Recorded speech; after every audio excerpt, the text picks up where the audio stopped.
Good afternoon, everyone, and welcome to the Step Up and Move Forward series hosted by CMI Women, where we will be discussing topics covered in the Everyone economy and actions for managers and leaders on how they can create a more inclusive workplace.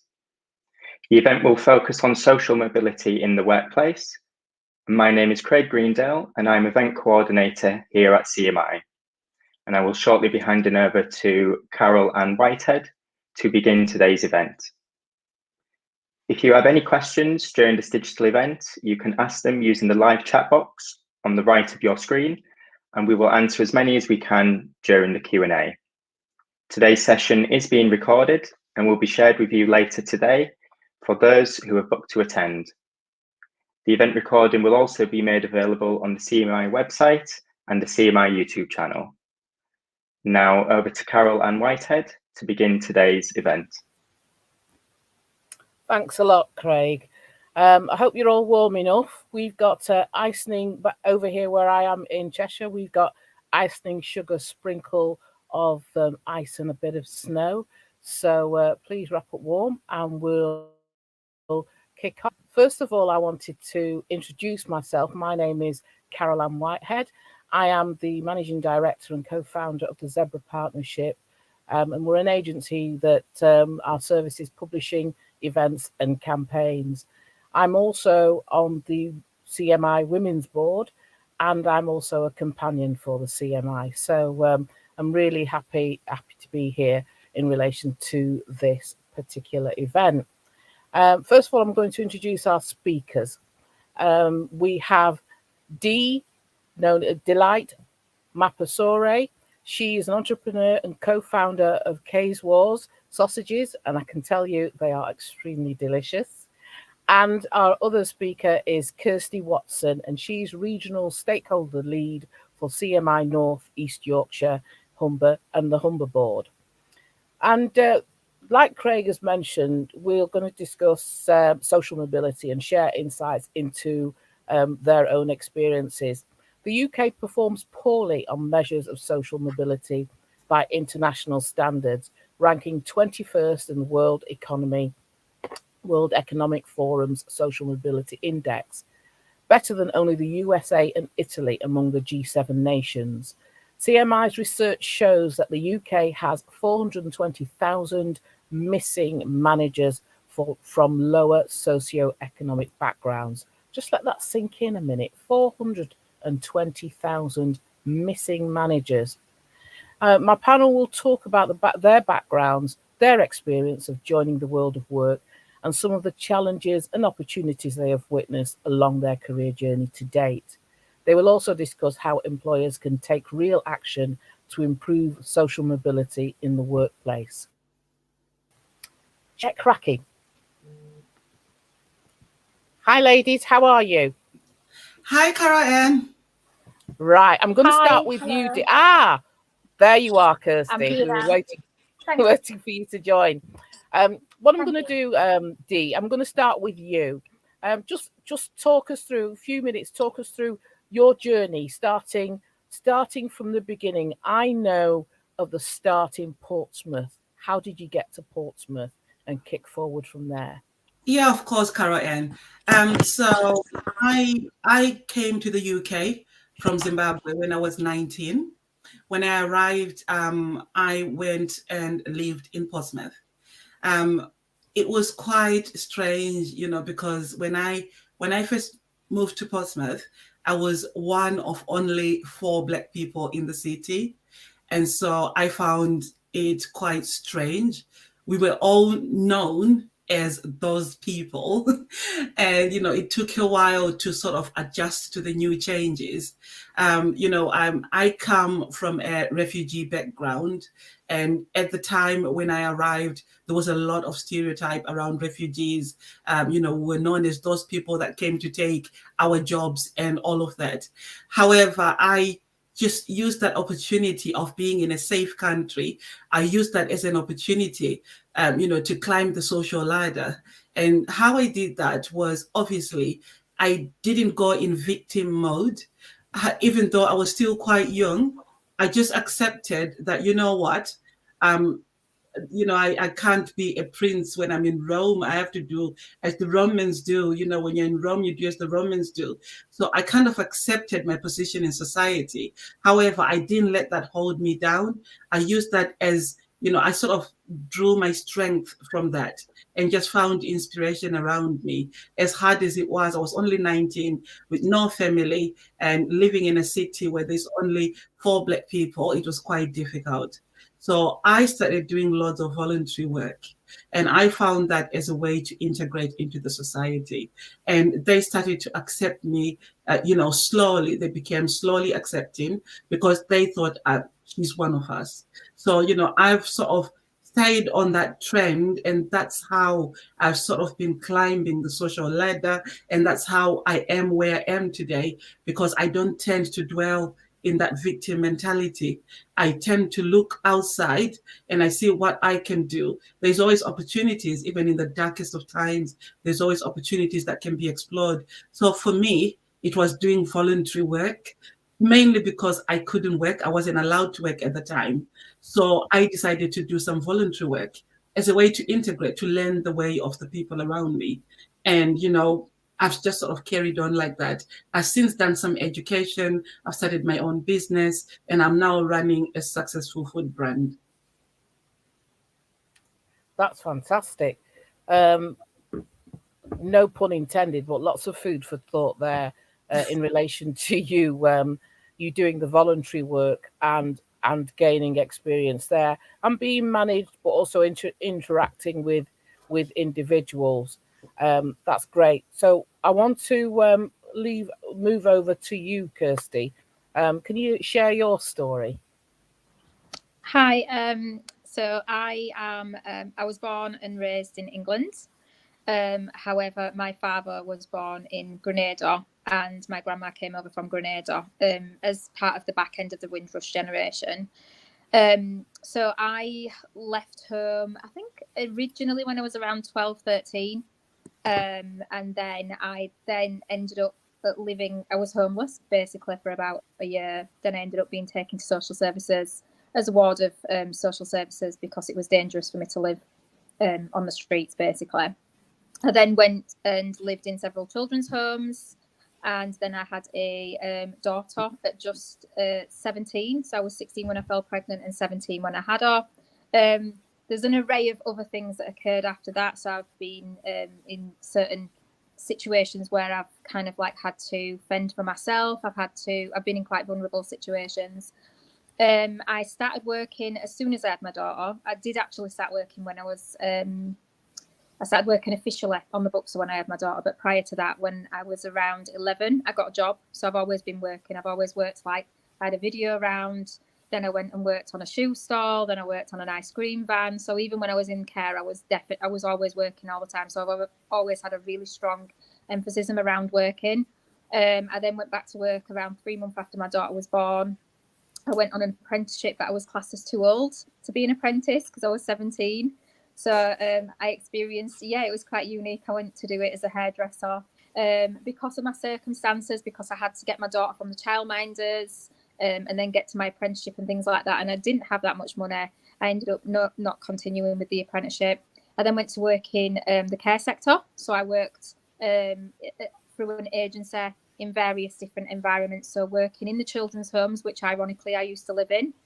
Working in other children's homes, working with disabled young people, working with adults, people from the local mental hospital that had been put into the community once that got closed down, and set up my own little business on the side where I would import things from China and sell them. And I bought my first website in, I think it was 2000, was it 2000? Something like that, around 2000, in the days when websites had literally only just come about.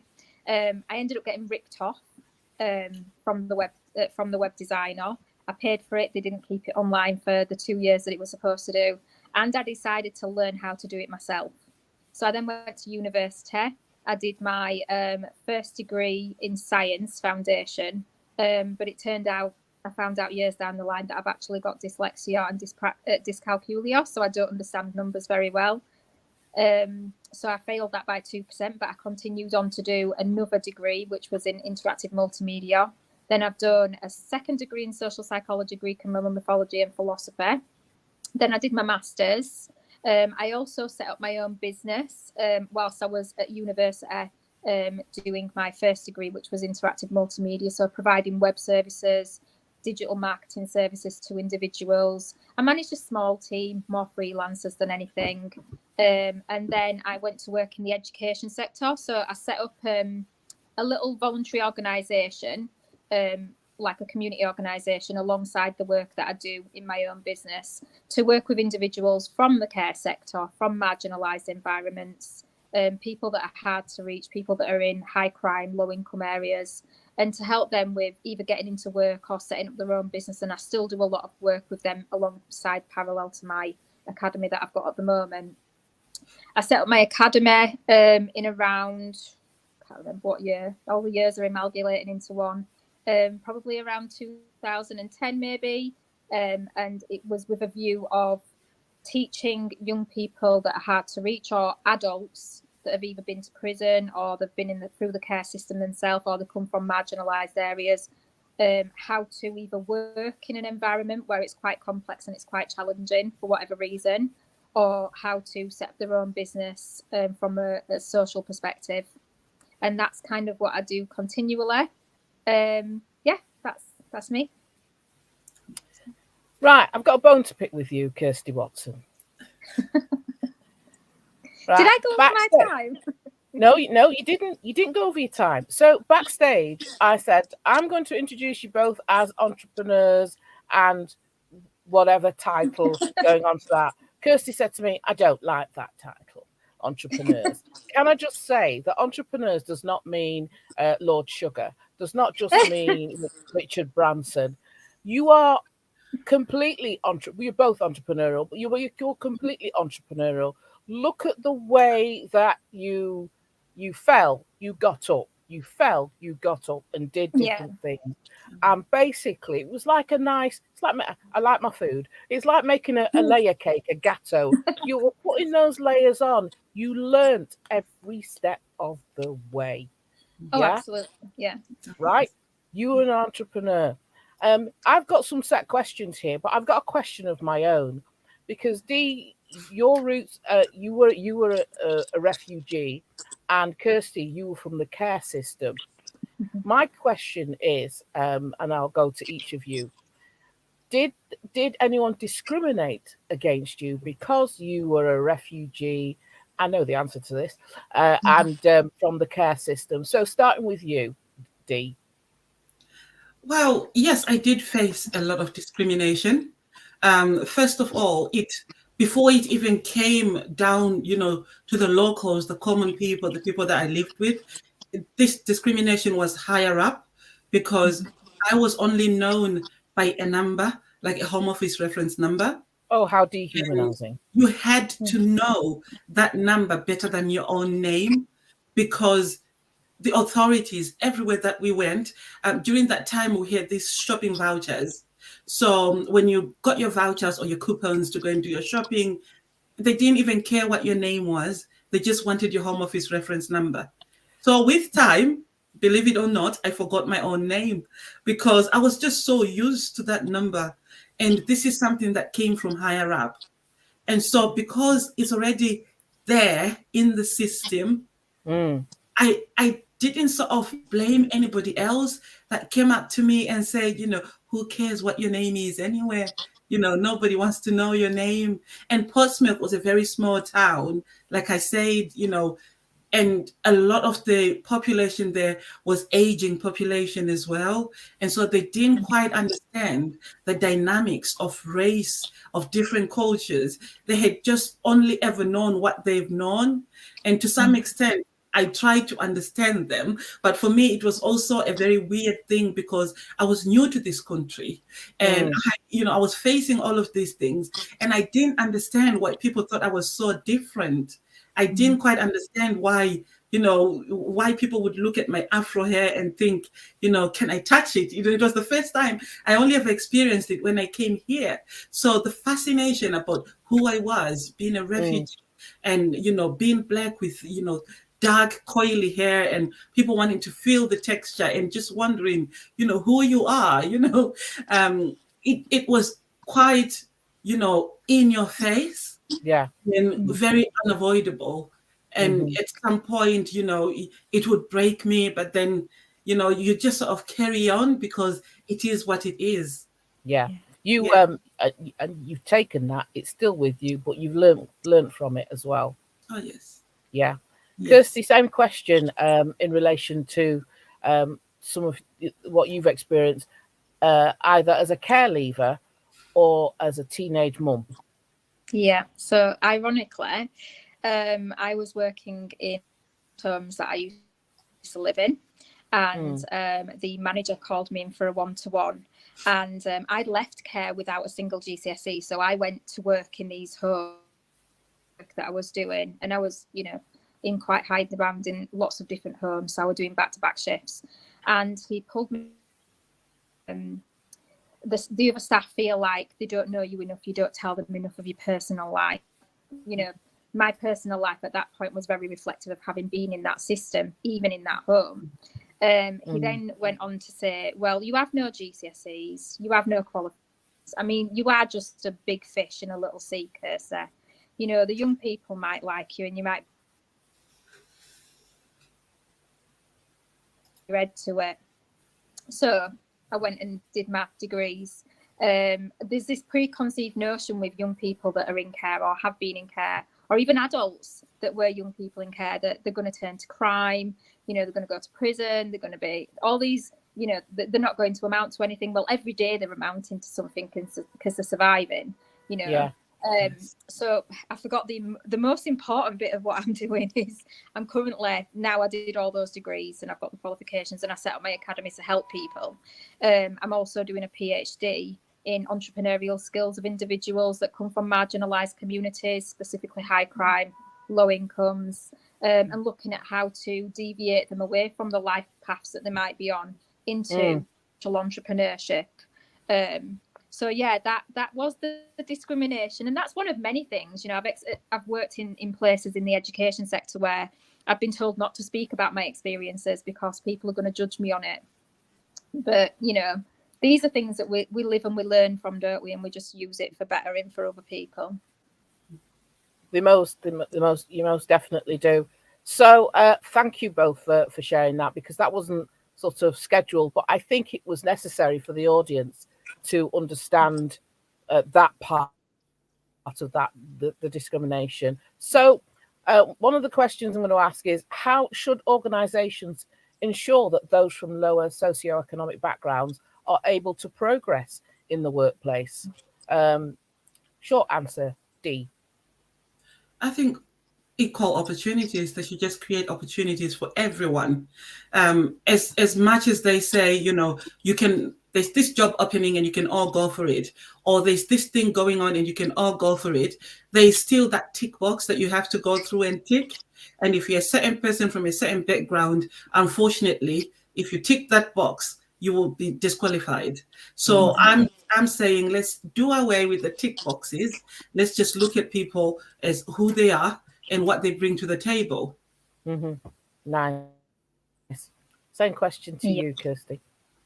Yeah, I mean, simple things like, I say simple things, they're not simple, are they? Looking at the recruitment process, looking at how are you wording that documentation?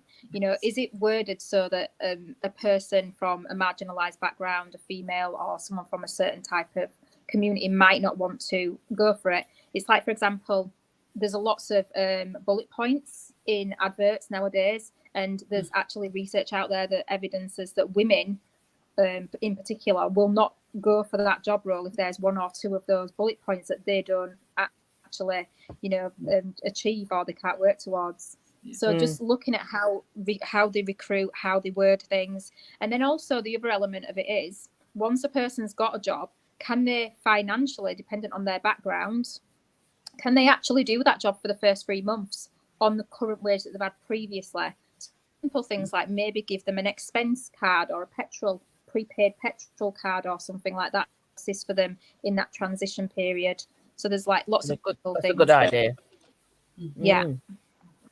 definitely. Yeah, that whole thing about the sort of the job application and the bullet points, and I watched it. I saw an animation. I can't remember where it was, whereby a woman wants 100% of those 10 bullet points, let's say, but a male person would look at it and go, I can do that. I'm bored of reading the list now. I could, okay, I'll go for it. And just changing the way they do things. Okay, next question. Where have you seen things work well, and what specific action steps were taken? Okay. D. For me, it has been, during lockdown when we're having all of these conversations about, we had the Black Lives Matter movement, and and those conversations, I feel they helped. They gave us confidence to come forward, grab opportunities, and move up, and take, and just go for certain things that we wouldn't normally go for. And I think at some point it was kind of, initially it was we were too excited. It was almost an artificial confidence that we gained. However, as time went on and these conversations grew and they began to spread, I actually noticed that there was real change happening in terms of people actually thinking about what they wanted to do. Because, like Kirsty said earlier on, you'll just be told you would never make it, or you haven't got an education, you haven't got GCSEs, you would never make it. But then there's opportunities like apprenticeships. There are opportunities out there that can help you, to achieve certain things without necessarily having to go back and do your GCSEs. So I feel like, those conversations were very, very important, and they brought about massive changes, and changes that we're still witnessing now. Thank you, Dee. Kirsty? Thank you. So I do think in the education sector, we use this thing called value-based interviews. So you've got your generic first steps of a recruitment process. Then you've also got the interviews, but then you've got value-based interviews where you look at an individual and how they may contribute to that organisation. What are the values? What are the morals? What are their ethics? That could be something that could be applied across a wide range of sectors as opposed to just the education sector, because that way then you're not just judging them on the merit of, have they got these qualifications? Have they had this job experience? You're also looking at what potential do they have? Because sometimes people just haven't had the opportunity to be able to be that manager, or to be able to be that team leader, or to be able to work in that job role. And then if you do, as Dee just mentioned, which is incorporate like a learning plan and an employment plan, where they can then work their way towards, through with apprentice things like that, to achieve what they need to achieve. But you're kind of looking at the potential of them as opposed to just looking at what they've done on merit previously. Because if we're saying that if equality isn't there, how do we make it so equality can be there? We need to some people need to catch up, don't they? Yeah, most definitely do. I when I do any kind of EDI discussion or workshop, I always throw in belonging, because you can do all the EDI stuff that you want, but if an individual does not feel like they belong, then they're going to walk, aren't they? Yeah. So let's go on to the next question. So what is the importance of data collection? What challenges are there when it comes to collecting socio-economic background data? What should organizations be aware of? D. That's a long question. It is a long question with three question marks in it. Let's break it down. Yes. So that snapshot replies from you. Let's break it down. What is the importance of data collection, D? I think it helps us to see exactly where we are and what progress we've made, and what changes we need to make in order to either enable social mobility, or if that is not possible, then what can we do with those that are stuck below, that cannot move up the social ladder? Yeah. Kirsty, what is the importance of data collection? I think it's imperative to be able to maneuver any form of change, because if you don't know what the issues are, if you don't know where the problems are, then without that data, and it needs to be both qualitative and quantitative and internal and external from my perspective, because looking just internally, you're then narrowing down what, again, the potential may be. You need to look external as well. Yeah. Okay. And part B of said question, what challenges are there when it comes to collecting socio-economic background data? D. From my own personal experience, people from ethnic minorities are not very keen on, like they still feel like, you've been you've been doing research on us forever. So why do you feel the need to continuously do this research? And so they're not keen. They don't normally come forward. And I've been involved in some research where I have to actively encourage some members of the community to come forward and speak about issues. But, they just feel like, you know what, nothing's ever going to happen, or maybe they don't see the change, and they just feel like we're constantly being asked to speak, but we never see the change. Yeah, and sometimes when data has been collected, not like you say, nothing happens. But also as well, incorrect results have come out, or they're slightly skewed. That wasn't the basis of why we actually put forward our data. I will not name reports, but I know of many. Tool. Anyway, moving on. What should organisations be aware of? I think you've answered that, Dee, really. I think I have. Just be aware of the challenges that the challenges that are there, and I think organizations need to be sensitive as well when they're collecting this data, because sometimes we've become a society that is a tick box society. And that sensitivity, that being, considering how this is going to impact a certain individual, sometimes it is lost because we simply want to we just want to gather data. So I think they just need to be sensitive and considerate to some of these situations and individuals as well.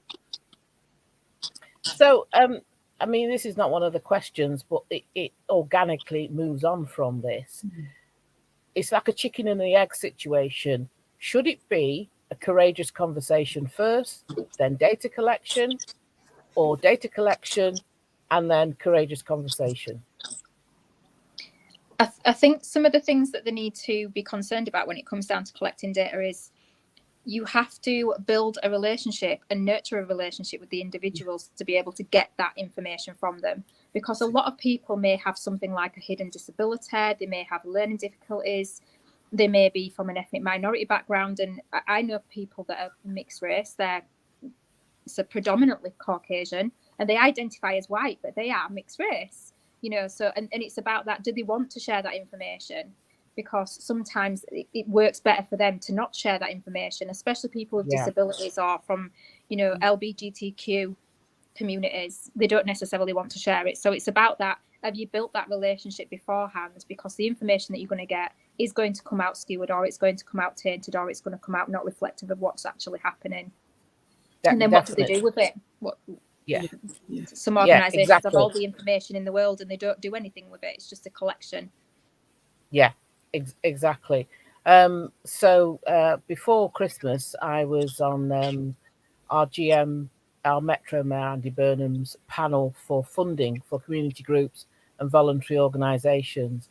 And the applications the 200 plus applications reading, had information in relation to data.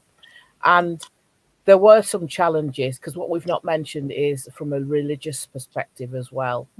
And if they're in a religious group or organisation and they don't want to put forward on data that they're LGBTQ plus or other information because of the way that's received. So there's that as well that needs to be taken into consideration in relation to collecting data. And Kirsty, you kind of like touched on my next question with what should organisations do with the data they collect? Well, the quick answer is use it.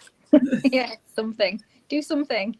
Yeah. You know, how does that get? What does that look like? It depends on the organisation. It depends on the sector. If you're a more caring organisation or you're more caring sector, you know, are you feeding that back to your to within your organisational strategy? Are you making sure that you're taking into consideration different cultures? You know, in the education sector, it's very much heavily based on that. That's part of how you get judged when it comes down to Ofsted and things.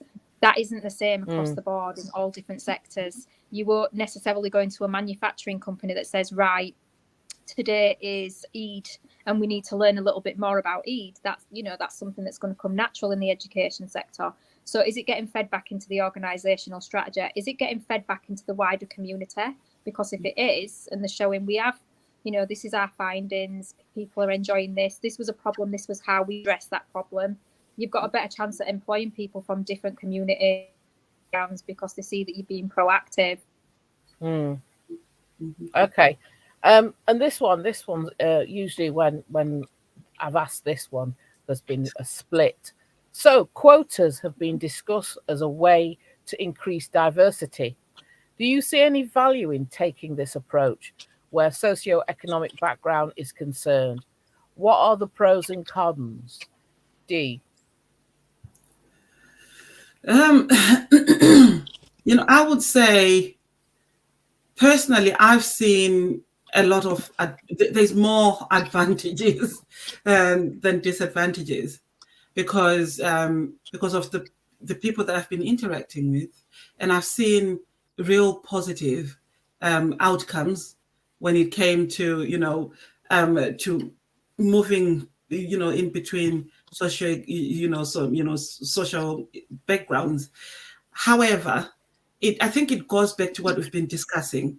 What do we do with all of this? When we've gathered all of this information, what are we doing with it?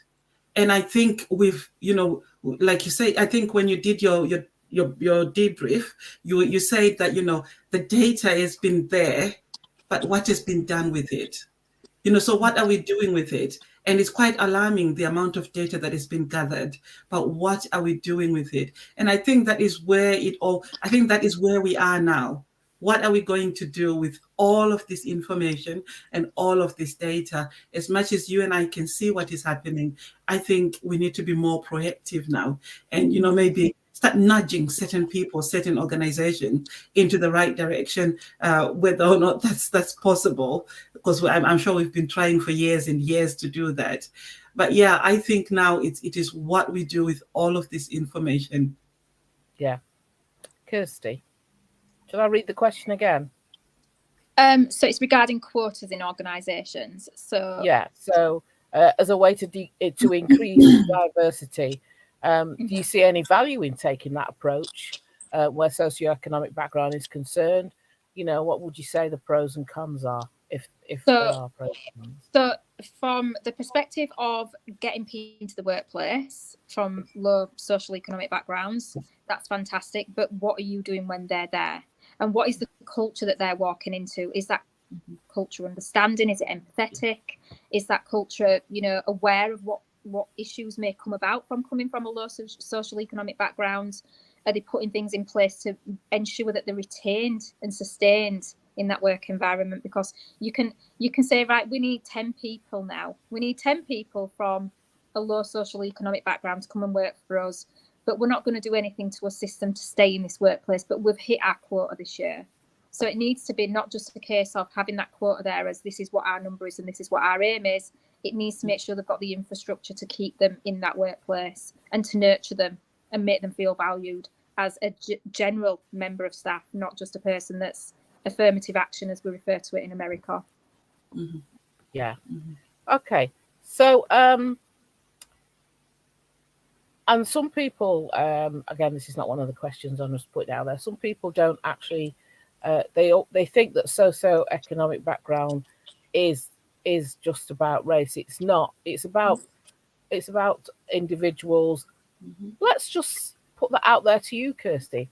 How would you describe people from a socio-economic background when we're talking about social mobility? So it's somebody that comes from an area where there is low income. There may be quite a bit of income within those areas, but there's transgenerational poverty. So even though you might have this current generation where they kind of get into a better social economic background situation, there's still that transgenerational poverty, which means that the income that they've got has to be distributed, which then thins it out. It's with that comes along issues like how they feel they fit in society, access to medical care, what type of medical care are they being able to access. Dentists can be a problem if they can't get private dentists. But it's kind of like it could be anybody, white, black, Asian. Oh, you're frozen. Oh, sorry. Can you hear me? White, black, Asian. Yeah, white, black, Asian. Any background by way of culture, race, religion. Yeah. Oh, you're frozen again. It's about a class divide. So we're currently living at the moment with so many parents that are in people going about the divide of people that are on top. There are people out there that are working 2 and 3 jobs and they are still living in poverty, and they come from a poor social economic background. So I had something I was going to say, and it's just, when something's just flown out of your head. That was a great response. Was that kind of connected to your PhD? Yes, yeah. So I do look at individuals from low social economic backgrounds, but also from the other as well, because there are elements of individuals that come from transgenerational wealth, but still make the choice to transition into criminal activities, and there's that crossover. But I think to be fair, the word social economic doesn't necessarily ring to a lot of people, be it in business or generally. And what we don't realise is that we probably all come in under the poverty line anyway, in certain circumstances, without knowing it. Yeah. I've just finished about 2 months ago, finished a piece of work, phase 1, very, very interesting call. And the campaign is called Women of Colour in Policing. And that whole thing about recruiting, not just at the younger end for the academy, but also as well, there is a tranche of women of colour in policing across the board that are doing fantastic stuff in the force that are not promoted up, that don't get the promotion. They hit a secondary glass ceiling. And then, of course, women of colour in policing, to get them to the seat of the table of decision makers. So it's threefold. And that's what the Women of Colour in Policing campaign is. And I did it with the Triforce of Bedfordshire, Hertfordshire and Cambridgeshire Police to start. And now nationally, the campaign has rolled out. I thought it'd take a lot longer for them the light bulb to get on and to work. But it has worked. That was down to data. That was down to pushing and using data and getting that information out there. So, it does work. Okay, final question in the organised questions here before we go to some of the submitted questions from the audience. What role should line managers and or senior leaders play? What should be your top tips to managers to make their workplace more inclusive? Over to you, Dee. Well, I'll start by giving my own personal experience of something that happened to me at my previous job. So I was I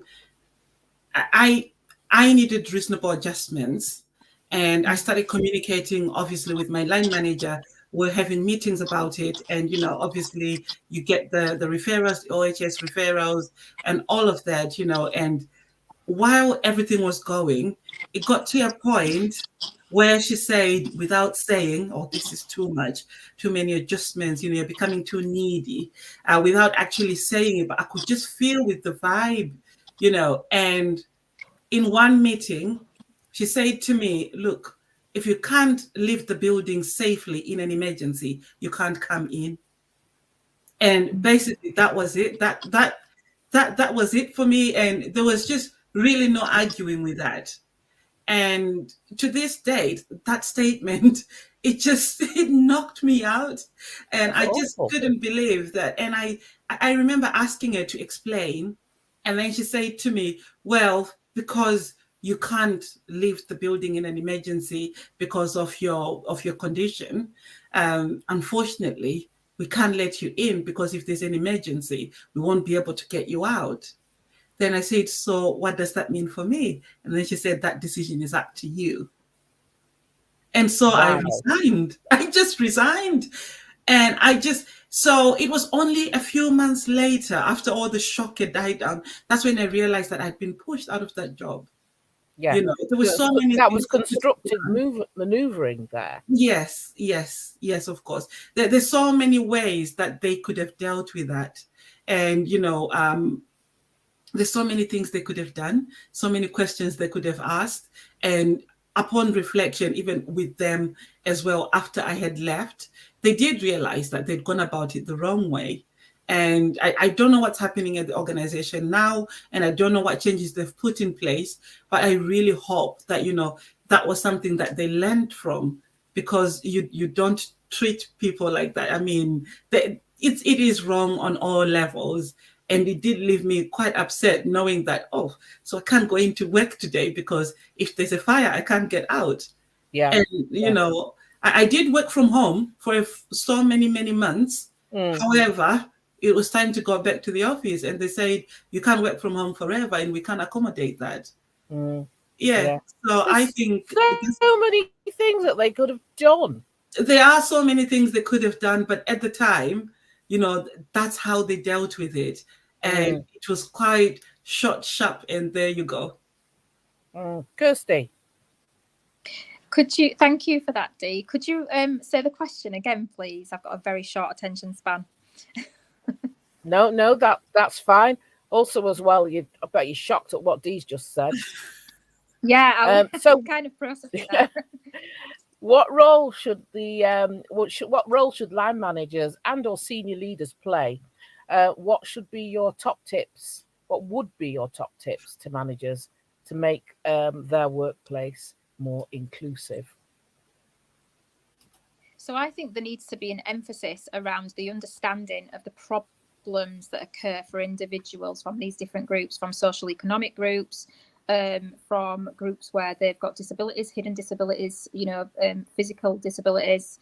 There needs to be more of that a multi-action approach. So they need to be able to know who can they reach out to assist with those kind of adjustments that are required, because you know, the organizations will look internally a lot of the time for solutions, but there's a lot of like third sector, voluntary sector organizations that will assist with helping them plan out the solutions. I think there's a gentleman called Toby Milton. We've had him on our board event before.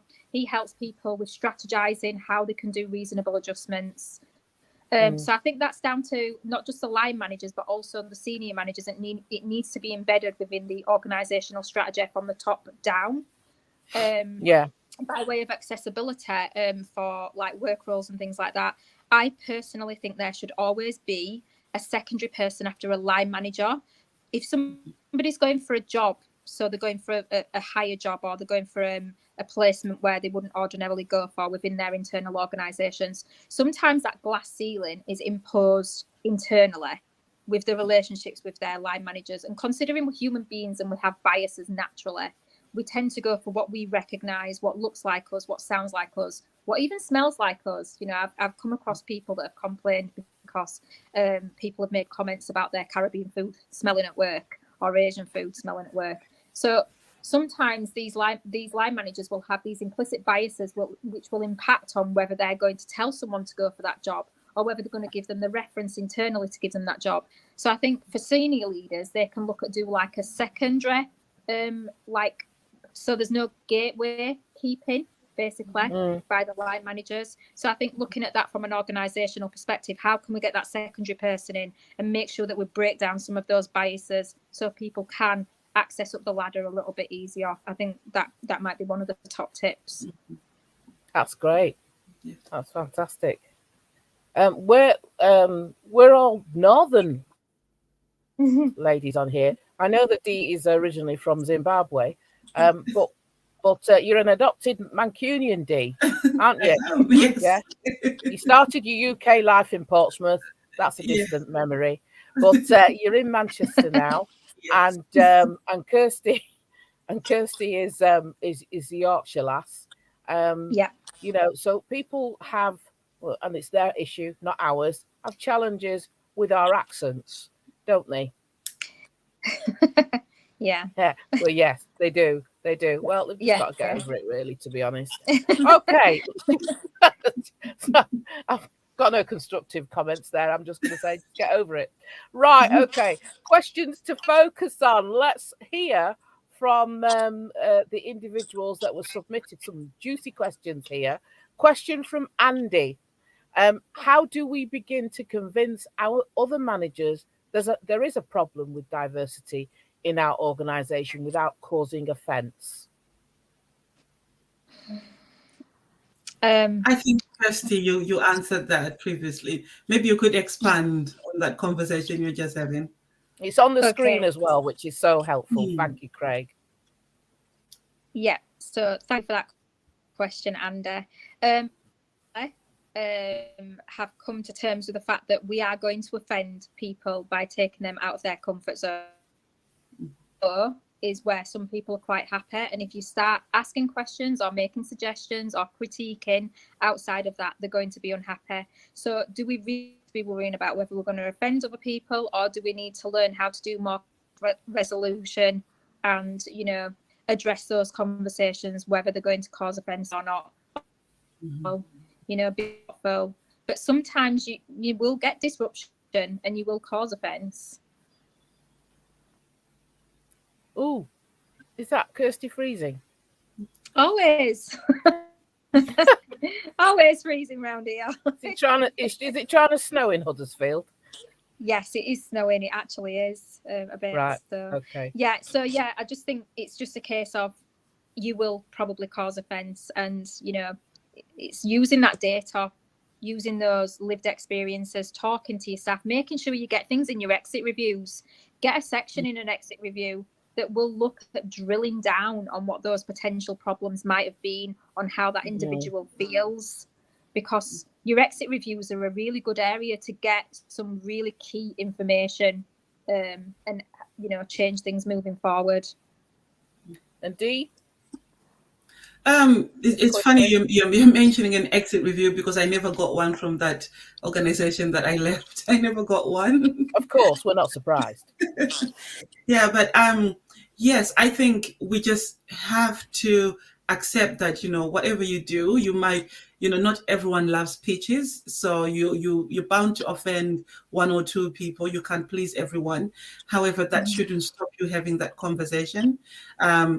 I just think that organizations have to provide platforms where their employees can go confidentially, if need be, to express their views, because some people may not be very keen to speak openly, but they also need to provide ways and means for people to express their views confidentially, just to avoid, you know, being picked on or to feel like they've offended somebody, so to speak. Mm-hmm.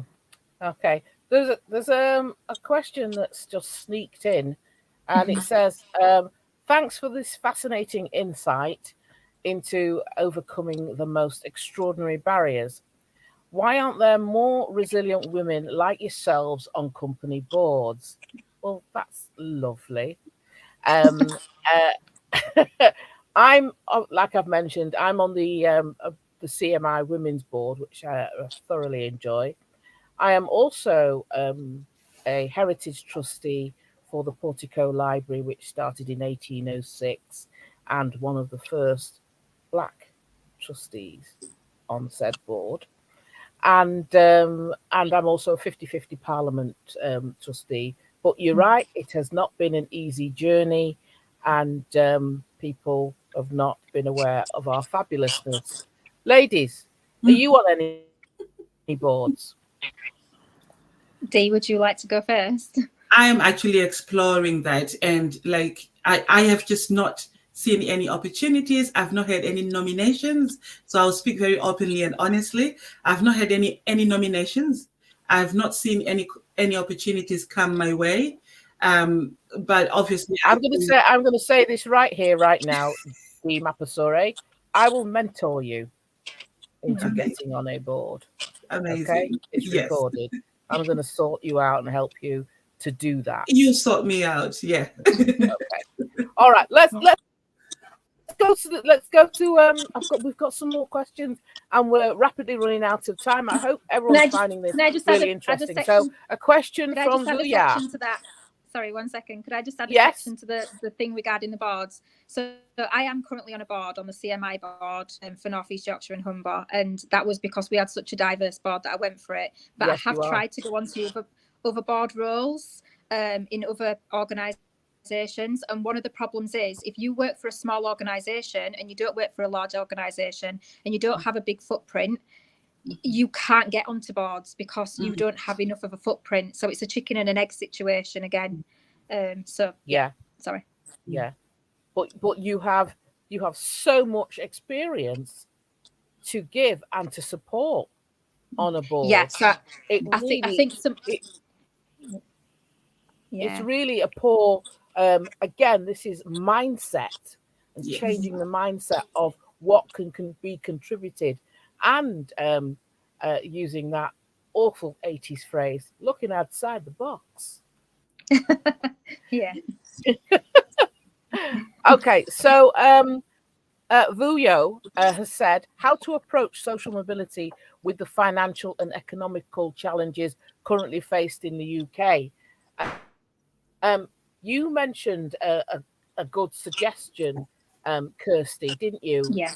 About the first 3 months in a role. Just I think that should be reiterated again. Yes. Yeah, so I think from a strategic perspective in organisations, if they have any leeway to be able to do things like give prepaid expenses cards, or you can get prepayment cards now where you put money on and it can be used, because a lot of people can't afford to spend £500, £200, £300 on expenses for the first 3 months and then draw it back down 30 days later.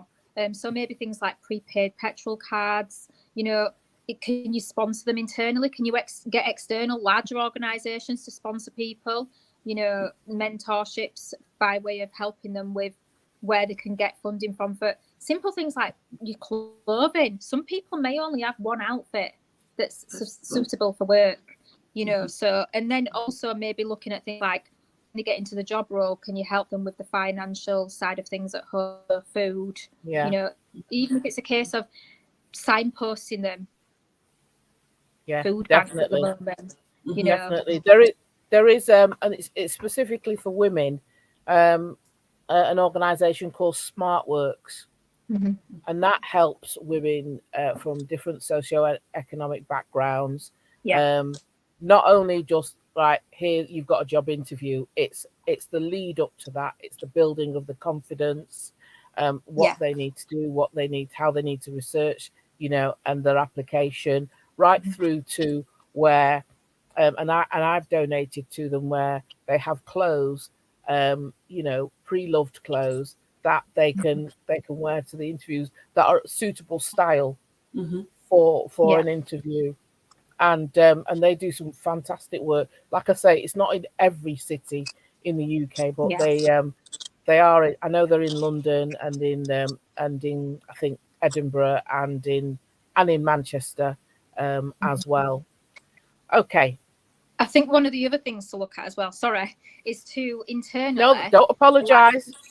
The line manager to look at things like the psychological impact of them taking on this new role. Because if they say it's a man or a woman and they've got a lot more people depending on them at home because they come from a poor social economic background, you need to look at how is the transition psychologically for that individual, because it becomes more stress because they've got more expectations from them at both work and then also the existing expectations that come along with the additional pressure at home. So maybe looking at that as well. We've got 3 questions here and we've got 5 minutes. So I'm going to take the deeper question quickly now. And this is a question from Michelle. And she says, I have an invisible disability and the employer couldn't accept my adjustments. How do I tell employers the best adjustments for me rather than them telling me what I need. Very interesting. Well, I say send it by email first of all. Yes, I mean, I went through that whole process. Obviously, communicated by email. You know, find someone you trust. There's always somebody you trust. You know, you mentioned something, Kirsty, about, you know, we gravitate towards people that look like us, maybe people that are similar to us. So maybe, you know, if you need support, speak to a colleague. You know, get them, because I always asked to have one of my friends present with me when I had these meetings with my team leader, because some of the conversations are quite difficult to have. So I think obviously send it by email confidentially, and then hopefully there won't be like my line manager who came and shouted across the floor and asked me what that email was about. You know, so just send it by email internally, and then obviously when that meeting does happen, if you're still feeling a bit uncomfortable, just go in with somebody that you trust. Yeah, definitely. Now the thing is with that particular one, I'm thinking, what about a support letter from an organization that helps with your condition? Yes. As well. I think that as well, you know, because you do, and wrongly, you have individuals or senior managers or managers who just think, oh, it's all fashionable to be neurodiverse, or it's fashionable to be whatever. And it's not. It's because we're more educated. We feel we're a bit more open to talk about it. It has its correct term. That's, you know, that's why we're hearing more about it. They say that in relation to race discrimination or sex discrimination. We talk more about it. We have better terms to describe it. So therefore, we can vocalize more. But it's not because it's fashionable, and only someone who doesn't experience that would use it in that way and address it in that way. Okay, I know we're running low on time. Let's do one quick question. Sorry, Mary, but I'm going to go to Pauline's question. And she said, how can we create a sense of belonging? I do love belonging, by the way, with increasingly remote or global teams. Global, let's go. You, D. I know there's a company that does gifting. So they've been doing gifting since the lockdown. So they work with companies and they help them to send gifts to their employees just to keep them connected, appreciating them if it's, like birthdays, even if there's a bereavement in their family, they send them a small gift to say, we are thinking of you. Or if they can't come to the office, maybe due to disability or just temporarily cannot be in the office, they send a gift out. So I think that is still a way of communicating and staying in touch with some of your people that can be in the office. And then globally, again, it is similar. It is a similar thing by having virtual conversations like this. And I think we've all learned the power of just seeing each other virtually. So I think having virtual conversations like this and involving people that can't be there physically by having a hybrid system, hybrid meetings, so that everyone is involved and they just don't get to read the notes, the minutes at the end of the meeting. Just try and involve everyone. Yeah, excellent. And quickly, you, Kirsty. For me, if we think about the work environment and what we've lost by way of the water cooler moments, there needs to be a little bit more of that. We do, we use hybrid for meetings and things like that for organisational purposes, but the need is the scope there to do the water cooler moments online where they have meetings and they're having a bit of a chit chat, and this is what we have to do by way of strategy. This is what we have to do operationally. It can be to feel like you belong. You need to be able to identify with people. Identifying with people only happens when you have interactions with them that are softer skilled interactions. So maybe bring some of the water cooler moments into the hybrid world. Yeah. So I used to lecture. I'm still a guest lecturer at University of Manchester, But for the colleges I lectured with particular students, event production students, and it was quite depressing because there were no events. So imagine sort of lecturing event students during the pandemic with no events. And so I used to have what I called a zebra zone, whereby it was just an open, they could just drop in and drop out for chats. You know, whether they wanted it to be confidential or whether they just wanted to drop in, talk about stuff. So I'd do the lecture or do the seminar, and then I'd go between this time and this time. We got drop-in zone. You want to tell me about something, or what season you want on Game of Thrones? Yeah. You know, that kind of thing. That's your water cooler moment. Same thing with I was made a Global Goodwill Ambassador in 2019, and as it suggests, we are from all over the world, and we meet every so many couple of months, and again we have sort of an open area whereby we can chat. And the thing that makes us belong and feel belonging is we have a common thread, and that common thread and objective is the Sustainable Development Goals. And what goal we're working on. I mean, I champion gender equality, reducing inequality, and working together for the goals.